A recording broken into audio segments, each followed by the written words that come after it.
એ લોકોનું માનવું હતું એવું ટ્રેનિંગમાં સ્ટાર્ટિંગમાં જે ઇન્ટ્રોડક્શન થાય ને આપણે इंस्ट्रक्टर સાથે, अबे गुजराती तू कैसे आ गया, तुम तो बिजनेस करते हो, फौज में कैसे आ गए, तू करेगा नहीं, भाग जाएगा पक्का। આ શબ્દો મને હજી યાદ છે અને મેં ત્યારે પણ ઇન્સ્ટ્રક્ટરને કીધું તો આજથી 15 વર્ષ પહેલાં, સાહેબ હું પૂરું કરીને જઈશ, મારી સર્વિસ 15 વર્ષની હું પૂરી ચેલેન્જ પૂરી કરીને જઈશ। એકચ્યુઅલી ઓપરેશન સિંદૂર હજી પણ ચાલે છે, એવું નથી કે બંધ થઈ ગયું છે। સોશિયલ મીડિયામાં વાત થતી છે કે આપણે રોકી દીધું ને આવું તેવું, એવું એકચ્યુઅલી હોતું નથી। મીડિયા ન્યૂઝ અને એકચ્યુઅલ પરિસ્થિતિ બહુ ડિફરન્ટ છે, કારણ કે તમે એઝ એ રિપોર્ટર હોય અને હું એઝ એ ફૌજી હોય। ઓપરેશન સિંદૂર એવી એક ઘટના છે જિંદગીમાં તમારા રૂવાટા ઊભા કરી દે। ફાધરની હાલત બહુ ખરાબ હતી, ફાધરને લઈને હોસ્પિટલ ગયો મોરબી, કોઈ જગ્યાએ બેડ નહોતા મળ્યા મને। હું ટોટલી મતલબ હેલ્પલેસ થઈ ગયો હતો કે હવે મારે શું ડિસિઝન લેવું, કારણ કે મને એટલી બધી અહીંયા ઓળખાણ નહોતી કોઈ, ના કોઈ એવા જાણીતા હતા, કારણ કે અહીંયા રહેતો નહોતો હું, તો મારી પાસે કોઈ બીજો કંઈ સપોર્ટ પણ નહોતો। નમસ્કાર, આરઆર ગુજરાતના પોડકાસ્ટમાં આપનું સ્વાગત છે અને હું છું રવિ। કુછ વો બાतें हैं जो आप सुनना चाहते हो, कुछ वो बातें हैं जो हम कहना चाहते हैं। આજે આપણી સાથે મોરબીના એવા વ્યક્તિ વિશેષ જોડાયા છે જેઓ મોરબી જિલ્લામાંથી સૌપ્રથમ નેવીમાં જોઈન્ટ થયા હતા। આપણી સાથે અર્જુનસિંહ જોડાયા છે। અર્જુનસિંહ એનો નેવીનો કાર્યકાળ પૂરો કરી અને પાછા પરત ફર્યા છે, 15 વર્ષ પછી મોરબીમાં આવ્યા છે, જેમની ભવ્ય આવકાર વિધિ પણ કરવામાં આવી હતી। અર્જુનસિંહ, આપનું ખૂબ ખૂબ સ્વાગત છે આરઆર ગુજરાતમાં। નેવીમાં જવાની જર્ની, મોરબી જિલ્લામાંથી સૌપ્રથમ સિલેક્ટ થયા અને સૌપ્રથમ રિટાયર્ડ થઈને પાછા પણ આવ્યા, તમારી આ દેશ સેવા માટે કેવી રીતના તમને આ સપનું આવ્યું, કેવી રીતના જોઈન્ટ થયા? મારું બચપનથી જ ડ્રીમ હતું કે મતલબ કોઈ એક્સ્ટ્રા એક્ટિવિટી કરવી, એમ normal basic engineer, doctors, teachers એવું મને પસંદ નહોતું। મતલબ એક્સ્ટ્રા એડવેન્ચરમાં તો બસ આ આર્મ ફોર્સિસ જ છે, army, navy, air force. Air force and army વિશે તો હું જાણતો હતો, પણ નેવી વિશે હું બિલકુલ જાણતો નહોતો કાંઈ। 2007-8માં મેં 11-12 સાયન્સ કર્યું મોરબી વીસીઆઈ સ્કૂલમાંથી। એ પછી મેં એન્જિનિયરિંગમાં અભ્યાસ કર્યો મોરબી રાજકોટ આપણે એવીપીટી કોલેજમાં। કોમ્પ્યુટર એન્જિનિયરિંગમાં ફર્સ્ટ 6 મહિના સુધી અભ્યાસ કર્યો, એ પછી મને ડાયરેક્ટલી નેવીમાં જોઈન કરવાનો મોકો મળ્યો। બીજા નંબરમાં નેવી વિશે મને એટલો બધો આઈડિયા નહોતો। બેઝિકલી અમારા કોલેજના સ્ટુડન્ટો 7-8 લોકો અમે રાતે ચાય પે ચર્ચા બેઠા હતા અમે, તો ત્યારે બધી વાતમાંથી વાત નીકળી કે નેવીની એક ભરતી આવી છે વલસુરામાં, ડાયરેક્ટલી સાયન્સવાળા માટે એપ્લાય કરી શકે, જેને 75% એબુ હોય એ કેન ડાયરેક્ટલી એપ્લાય। કોલેજમાંથી બસ એન્જોયમેન્ટ માટે અમે લોકો એક્ઝામ આપવા જતા રહ્યા, એમાંથી હું એક જ સિલેક્ટ થયો। એક્ઝામ બહુ ટફ હતી, બટ ગોડ બ્લેસ કે હું સિલેક્ટ થઈ ગયો એમાં। પછી મારા ભાઈ એક આર્મીમાં છે, એ સમયે સર્વિસમાં હતા। પછી મેં એમને પાસે ફોન ઉપર વાત કરી, JNK પોસ્ટેડ હતા ત્યારે, તો એમને કીધું બહુ સારું છે, navy is the best other than army and air force, you can join. પછી 2010માં હું જોઈન થયો ચિલ્કામાં।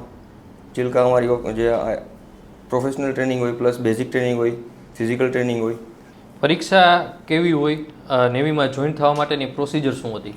એકચ્યુઅલી 12 સાયન્સ માગે છે એ લોકો, પ્લસ PCM 60% એબુ હોવા જોઈએ, PCM ત્રણેય સબ્જેક્ટમાં, અને બાયો હોય તો પણ ચાલે। કયા પ્રકારની PCM ફરજિયાત છે, બાયો ઇન ધ ઓપ્શન છે। કયા પ્રકારની ટ્રેનિંગ હોય અને કેવી રીતે બધું? નેવીમાં જવા માટે બેઝિકલી 17.5 વર્ષથી એજ લિમિટ 21 વર્ષની છે SSR ભરતી માટે। આજકાલ ચેન્જ થઈ ગયો છે ટ્રેન્ડ, અગ્નિવીર સેમ જ પ્રોસિજર છે, સેમ જ બધું છે, બટ એ લોકો 4 વર્ષ માટે એઝ એ અગ્નિવીર રાખે છે, પછી એમાંથી અમુક ટકા સ્ટ્રેન્થને એ લોકો પરમેનન્ટ કરી દેશે। બીજી એક એન્ટ્રી છે જે ગ્રેજ્યુએશન ઉપર છે, CDS થ્રુ તમે નેવીમાં જઈ શકો, અને એક છે SSB સર્વિસ સિલેક્શન બોર્ડ, એ ગ્રેજ્યુએશન લેવલ ઉપર છે। આ જે SSR ને એ છે એ બધી 12th બેઝ ઉપર છે। આ સંપૂર્ણ ટ્રેનિંગનો અનુભવ કેવી રીતનો રહ્યો, કેવી રીતના તમે પછી આ નોકરીની શરૂઆત થઈ અને એના શું અનુભવ હતા? ટ્રેનિંગમાં મારી સાથે અહીંથી ગુજરાતથી સિલેક્ટ થઈ ગયેલા 7 લોકો અમે રિપોર્ટ કર્યો ત્યાં। એ લોકોનું માનવું હતું એવું ટ્રેનિંગમાં સ્ટાર્ટિંગમાં જે ઇન્ટ્રોડક્શન થાય ને આપણે ઇન્સ્ટ્રક્ટર સાથે, अबे गुजराती तू कैसे आ गया, तुम तो बिजनेस करते हो, फौज में कैसे आ गए, तू करेगा नहीं, भाग जाएगा पक्का। આ શબ્દો મને હજી યાદ છે અને મેં ત્યારે પણ ઇન્સ્ટ્રક્ટરને કીધું તો આજથી 15 વર્ષ પહેલાં, સાહેબ હું પૂરું કરીને જઈશ, મારી સર્વિસ 15 વર્ષની હું પૂરી ચેલેન્જ પૂરી કરીને જઈશ। એમાંના અમે 7 લોકોમાંથી 5 લોકો વિધિન અ વીક એક્ઝિટ કરી ગયા, કારણ કે બહુ ટફ ટ્રેનિંગ હોય છે, ફિઝિકલી મેન્ટલી બહુ ટફ હોય છે। પ્લસ એક માહોલ હોય છે અહીંયા શરૂઆતમાં કે પોતપોતાના સ્ટેટવાળા 1500-1600 જણા હોય ટ્રેનિંગ સેન્ટરમાં. અલગ અલગ ડિવિઝન બાટી દીધા હોય. 9 ડિવિઝન છે ત્યાં ચિલ્કામાં. અલગ અલગ ડિવિઝનમાં 250 જણા, કોક ડિવિઝનમાં 200 જણા, કોક ડિવિઝનમાં 100 જણા, એવી રીતના અલગ અલગ ડિવિઝનમાં ડિવાઇડેડ હોય બધા. હવે 2 જ ગુજરાતી અમે વહીતા હતા, 2 અલગ અલગ ડિવિઝનમાં ડિસ્ટન્સમાં. બહુ ગુડ એન્ડ બેડ એક્સપિરિયન્સ છે આ ટ્રેનિંગમાં.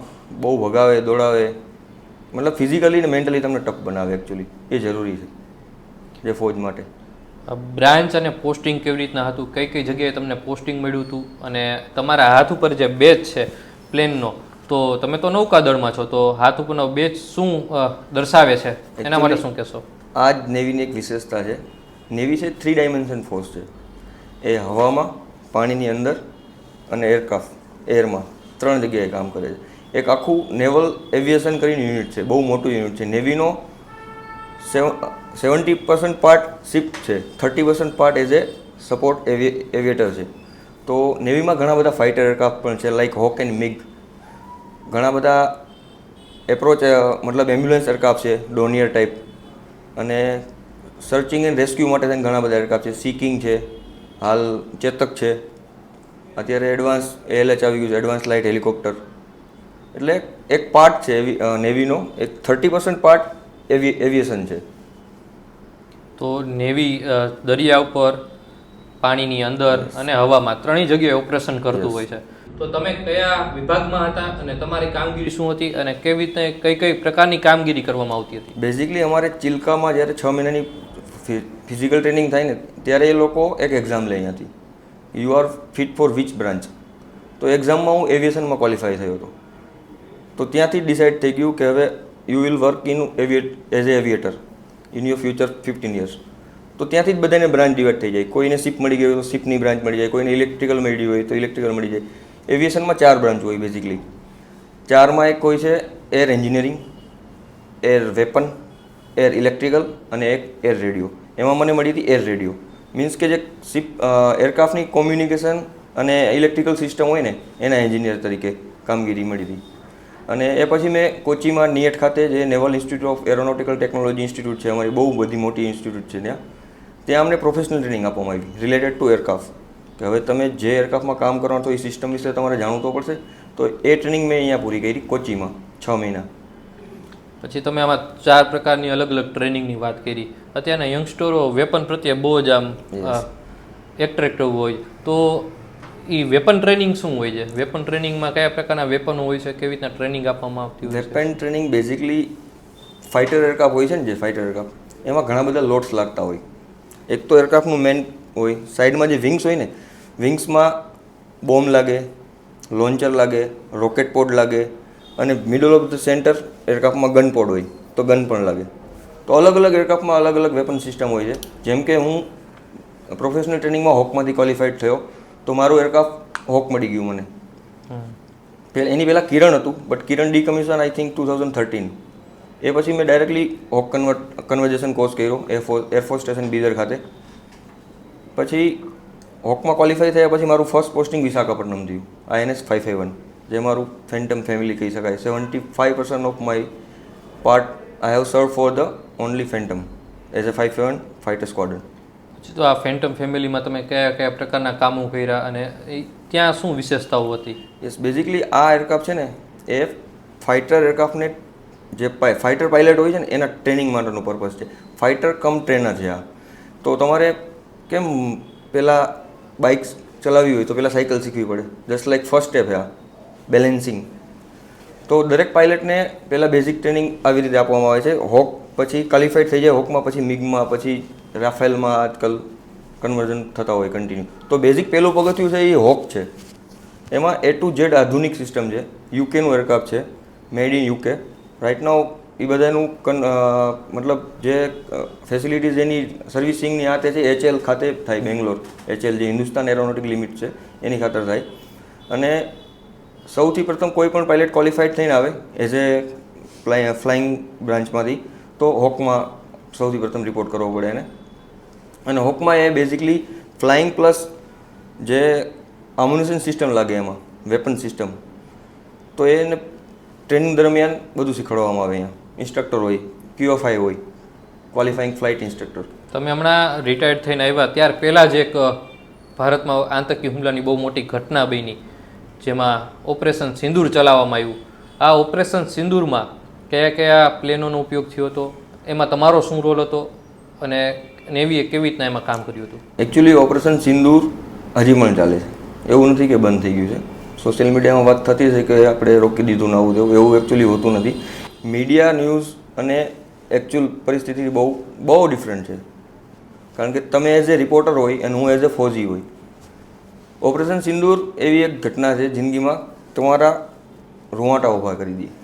એ લોકો રાતે જે ડિસિઝન લઈને સ્ટ્રાઇક કરી છે F-16 લઈને એરફોર્સ સ્ટેશનથી, હું બેઝિકલી એક્ઝેક્ટ લોકેશન તો ન કહી શકું તમને, પણ એકચ્યુઅલી બહુ logistic support plus mental support plus financial support government તરફથી બહુ મળ્યો છે. જ્યારે આ ઓપરેશન સિંદૂર ચાલતું હતું, આમ તો એ ઓપરેશન સિંદૂર સૌથી વધારે જમીન અને પાણી કરતાં હવામાં જતું. ડ્રોન, અલગ અલગ ટેકનોલોજી, જર્મન ટેકનોલોજી, રશિયન ટેકનોલોજીનો ઉપયોગ કરવામાં આવતો હતો. ત્યારે નેવીની કેવી કામગીરી હતી? નેવીની કામગીરી એવી હતી કે અમારા પાસે ફાઇટર કેરિયર શિપ હોય, મતલબ જ્યાંથી તમે શિપમાંથી એરક્રાફ્ટ ટેકઓફ કરાવી શકો. તો MiG-29 અમારા એરક્રાફ્ટ છે. અમારી શિપ છે VKD, વિક્રમાદિત્ય. એ ઓલરેડી કરાચી પોર્ટથી થોડી દૂર જ હતી ત્યારે. ઓન કોલ હતા બધા, પાયલટ્સ રેડી હતા, ગ્રાઉન્ડ ક્રૂ રેડી હતા, એર ક્રૂ બધા રેડી હતા. અને પ્લસ બીજી 3-4 શિપ પણ સાઈડમાં લાગેલી જ હતી એઝ એ લોજિસ્ટિક સપોર્ટ માટે. મતલબ જે લોકોને રાશન પાણી આ તે કોઈ પણ વસ્તુની જરૂર પડે, કારણ કે આ ફિક્સ ન હોય કેટલા દિવસ માટે જવાનું, કેટલા દિવસ માટે તમારે તૈનાત થઈને ત્યાં રહેવાનું છે. તો સપોર્ટ માટે બધા શિપ રેડી જ હતા અમારા, અને ઇવન અમારા એરક્રાફ્ટ પણ રેડી હતા. તો આ દરમિયાન તમારી જિંદગીનો એક એવો એક્સપિરિયન્સ કે આમ પોતા હાસ થઈ ગયું હોય અને આમ બીક લાગી હોય, એડવેન્ચર હોય અને આમ રૂવાટા ઊભા કરી નાખે એવો તમારી જિંદગીનો આ લાઈફનો શું એક્સપિરિયન્સ હતો? એક 2017 ડિસેમ્બરનો બહુ જોરદાર એક્સપિરિયન્સ છે. હું પોર્ટ વોચમાં હતો, રાતે 12-12:30 વાગ્યા છે, હું ઓન ડ્યુટી હતો. એટલે મારું કામ તો શું હોય, બેઝિકલી જે ફ્લાઇટ ડેક હોય ને અમારું, ફ્લાઇટ ડેકમાંથી એરક્રાફ્ટની પોઝિશન કરાવવાનું, માર્શલિંગ કરવાનું, એરક્રાફ્ટને લેન્ડ કરાવવાનું, ટેક ઓફ કરવાનું, બેઝિકલી આ કામ હોય અમારું. તો અહીંયા તો હેલો હતું, આઈ થિંક ચેતક એરક્રાફ્ટ ત્યારે ઓનબોર્ડ હતું. તો હું ડ્યુટી પર હતો, મારું સિસ્ટમમાં બેસીને કામ કરતો હતો. તો હું ધીરે ધીરે આવી રીતે બેઠો હતો, ધીમે ધીમે શિપ આવી રીતના ડાઉન થતું જાય. મેં તો સી ફ્લો હોય, વેવ્સને આ તેને શિપનું મુવમેન્ટ થતું હોય નોર્મલી, પણ આ થોડું વધારે મુવમેન્ટ જાણવા મળ્યું કે આ એકદમ વધારે ઝૂકી ગઈ. એમાંના 3 જે પંપ ઓપરેટર હોય ને, પંપ ઓપરેટરની ડ્યુટી હોય, એ લોકોના 3 સેલર અમારા નીચે ડ્યુટી કરતા હતા. 3યને મેં પૂછ્યું, મેં તો કાંઈ એનીથિંગ હેપન? તો કે નહીં સર, નોર્મલ છે બધું. તું શિપ કેમ આમ આવું લાગે છે, આમ નમી ગયેલું? નહીં એ તો ફ્યુલના લીધે, કારણ કે ટેન્કર શિપમાં લાખો કરોડો ટન ફ્યુલ હોય નીચે, બીજી શિપને સપ્લાય કરવા માટે થઈને. ટેન્કર શિપનું કામ જ એ હોય, બીજી અધર શિપ જે ફાઇટર શિપ હોય ને એ લોકોને ફ્યુલિંગ કરાવે, સીમાં જ ફ્યુલિંગ થઈ જાય. તો જે પોર્ટ સાઈડનો પંપ હતો ને એ ઓલરેડી બંધ હતો. પછી આવી ગયો, મેન પાવર આવી ગયો, પણ જે એક્સેસ હતો જે એનો મેન્યુઅલી એક્સેસ, પંપ જ બંધ થઈ ગયો હતો. પંપ બંધ થઈ ગયો તો મીન્સ આ શિપનું આવી રીતના પાર્ટ હોય નીચે, એક સાઈડનું ફ્યુલ બધું આ બાજુ ટ્રાન્સફર થઈ ગયું હોય. એટલું બધું ફ્યુલ, કરોડો લાખો ટન ફ્યુલ આ બાજુ ટ્રાન્સફર થઈ જાય તો બેઝિકલી શિપ આ બાજુ નમી જ જવાનું છે. અમારું શિપ 75% નમી ગયું. બીજો કોઈ ઓપ્શન નહોતો. કમાન્ડિંગ ઓફિસરના લાસ્ટ વર્ડિંગ એવા હતા કે નાવ એસ્કેપ ફ્રોમ ધી શિપ, નીકળી જાવ બહાર. એટલે ઓલરેડી બોટ બધું નીચે તૈનાત કરી દીધું. શિપમાં ડાઈવર પણ હોય અને લગભગ 250 જેવા ક્રૂ હતા ત્યારે.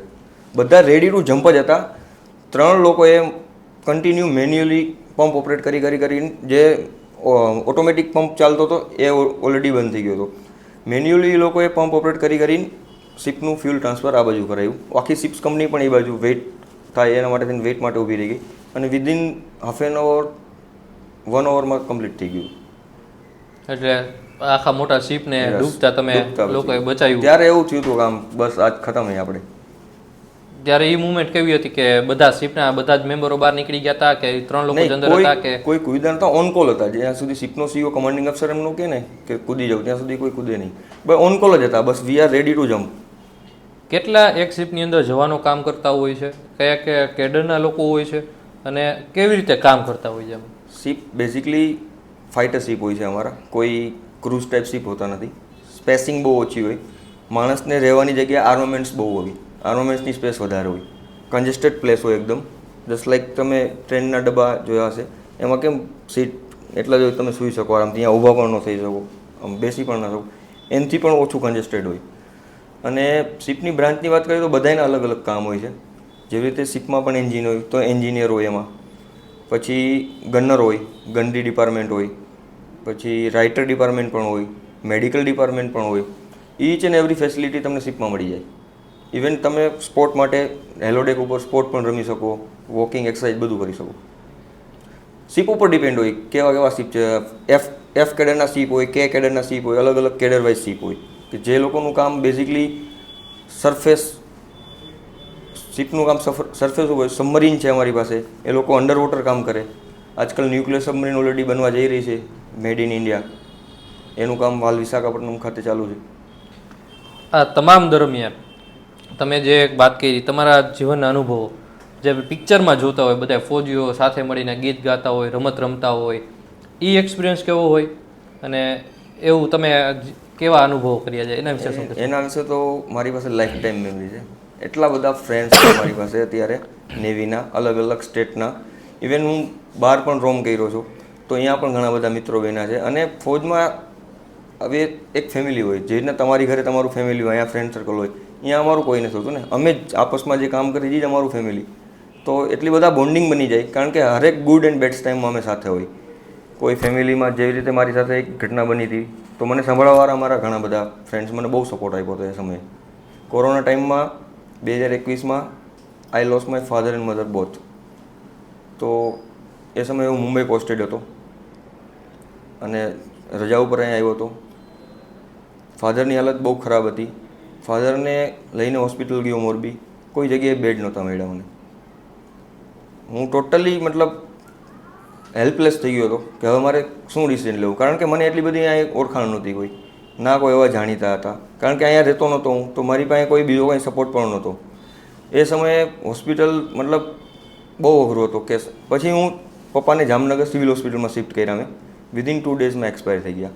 સેમ ડે માય મોમ, એમની પણ કન્ડિશન બહુ ખરાબ થવા માંડી, એમને મોરબી અહીંયા એડમિટ કર્યા. એ પણ 10-11 દિવસમાં એક્સપાયર થઈ ગયા. તો મારા મતલબ 10 દિવસની અંદર તો મારી છત અને જમીન બે છીનવાઈ ગયું. પછી આ દરમિયાન આ હિસ્સાની આ તમે જે ચર્ચા કરી આ કિસ્સાનો તો હું પણ ભાગીદાર છું. મને યાદ છે કે અર્જુનભાઈના ભાઈનો પણ મને ફોન આવ્યો હતો કે તાત્કાલિક બેડની જરૂરિયાત છે અને એના મમ્મી માટે.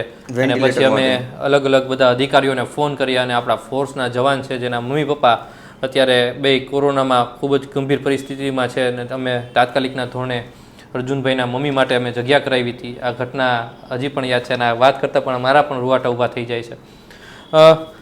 ત્યાર પછી આ તમે જે સફેદ ડ્રેસની વાત કરી, તમે જે ડ્રેસ પહેર્યો છે એમાં અલગ અલગ સિમ્બોલો છે, અલગ અલગ તમારી પાસે ચક્ર લાગેલા, એની વિશેષતાઓ શું છે, એ શું સૂચવે છે?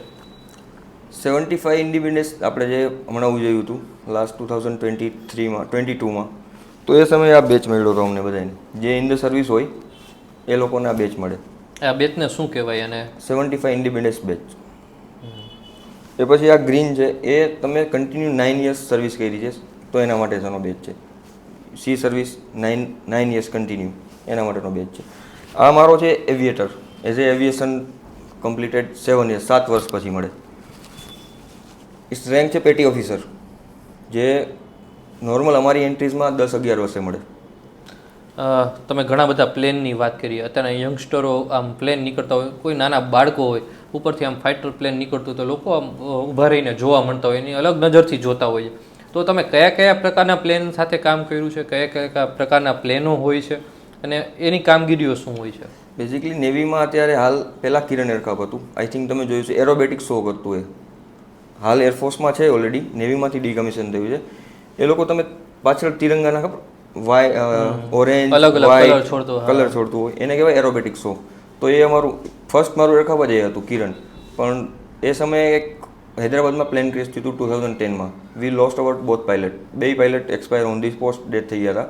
અને બહુ જાનહાની પણ થઈ હતી ટ્રેનમાં. હૈદરાબાદમાં એક્ઝેક્ટલી બિલ્ડિંગમાં જસ્ટ હમણાં અમદાવાદમાં થયું ને એવું 2010માં અમારું ફાઇટર એરક્રાફ્ટ હૈદરાબાદમાં પડ્યું હતું. એ પછી એરોબેટિક્સ ટીમ નેવી ખતમ કરી નાખી કે we will not for entertaining people, aerobatic show બંધ કરી દીધા. પછી હોક એની જગ્યાએ ફાઇટર, કારણ કે એરક્રાફ્ટને પાયલટની તો જરૂર પડવાની જ છે, તો હોક કન્વર્ઝેશન કોર્સ જેટલા અમારા કિરણ એરક્રાફ્ટવાળા હતા પ્લસ ઇધર ઉધરથી બીજા એરક્રાફ્ટવાળા લોકો લઈને અમે હોક કમિશનિંગ ક્રૂ, હું 2010માં હોક કમિશન થયું, હું એમાં હોક કમિશનિંગ ક્રૂ તરીકે પણ કામ કર્યું છે મેં. મૂળ તો નેવીનું કામ છે, દરિયાની અંદર રહીને પેટ્રોલિંગ કરવાનું ને દરિયા બોર્ડરને સુરક્ષિત રાખવાનું. તો તમે કઈ કઈ શિપમાં કામ કર્યું, કેટલા દેશોમાં તમે કેટલા દેશોની બોર્ડર પાસે ગયા છો, કેવી રીતે કામ કર્યું છે, કેટલા દિવસ અંદર શિપમાં રહેવું પડતું હોય છે, એ શું વાત હોય છે? શિપનો એકચ્યુઅલી એક્સપિરિયન્સ બહુ, મતલબ તમે એક ગોલામાં છો, ગોલામાંથી બહાર નીકળી ગયા, જસ્ટ લાઈક સિંગલ, નો નેટવર્ક, નથિંગ. મેં બેઝિકલી ચુકાર સ્ક્વોડ્રન 2020થી 2022 સુધી મુંબઈમાં કામ કર્યું છે. તો એનો અનુભવ એવો છે અમારો કે અહીંયાથી એક ટાર્ગેટ લોન્ચ કરીએ અમે, ઓરેન્જ કલર EAT કહેવાય, એર એક્સપ્લોઝિવ ટાર્ગેટ. એને હવામાં જ ઉડાડી, મતલબ બીજી જે શિપ હોય ને ફ્રિગેટ શિપ, એ લોકો ટાર્ગેટ બનાવે એને. અહીંથી અમે જે અમારી બેઝિક શિપ હોય ત્યાંથી લોન્ચ કરીએ અમે, બીજી શિપ એને ટાર્ગેટ બનાવે ફોર પ્રેક્ટિસિંગ, કે આવી રીતે કોઈ એરક્રાફ્ટ આવે આપણી રડારમાં તો we can shoot or not, just like that. તો એ એક ટાર્ગેટ લોન્ચ કરીએ, પછી બીજી શિપો એની પર ફાયર કરે એના ગનપોટથી. તો હિટ થઈ જાય જે શિપથી, ધ શિપ ઇઝ ગુડ, મતલબ એની સિસ્ટમ બધી ઓકે છે. એ સિસ્ટમ ચેક કરવા માટે થઈને મેં INS Kochi, INS Deepak, INS Chennai, Vikramaditya, Virat and Aditya ship, ઘણી બધી શિપમાં મેં કન્ટિન્યુઅસ 1 મહિના સુધી, 2 મહિના સુધી, 3 મહિના સુધી સેલિંગ કર્યું છે. આ તમામ એક્સપિરિયન્સ દરમિયાન મોરબીના લોકો બધા વિડીયો જોતા હશે, તમારા મિત્રો પણ જોશે, તો આ વિડીયો થકી તમારી સાથે જે કામ કરતા હતા એવા કયા કયા તમારા દોસ્તોને, તમારા બેચમેટોને તમે યાદ કરશો? મારા બેટ્સમેન તો બેઝિકલી ઘણા બધા છે, અને મારા બેસ્ટ ફ્રેન્ડ છે કેરલાના છે, સિજુ સિયાઇપ. He is a Christian and very gentleman and very nice person. I always miss him. એક છે ચૌધરી છે, મનુદેવ છે, ઘણા બધા મારા બેટ્સમેન યુપીના છે, JNKના છે, Arjunsinh, Anilsinh is from JNK, Poonch district, એકદમ border to Pakistan. Lots of friends છે મારા. આ જર્નીને હવે તમે તમારો જીવનનો એક ખૂબ જ અગત્યનો હિસ્સો બની ગઈ છે. આ ડ્રેસ હવે વારંવાર પહેરવા નહીં મળે, ત્યારે આ નોકરી અને આ ડ્રેસ અને તમારા મિત્રો વિશે તમે શું કહેશો?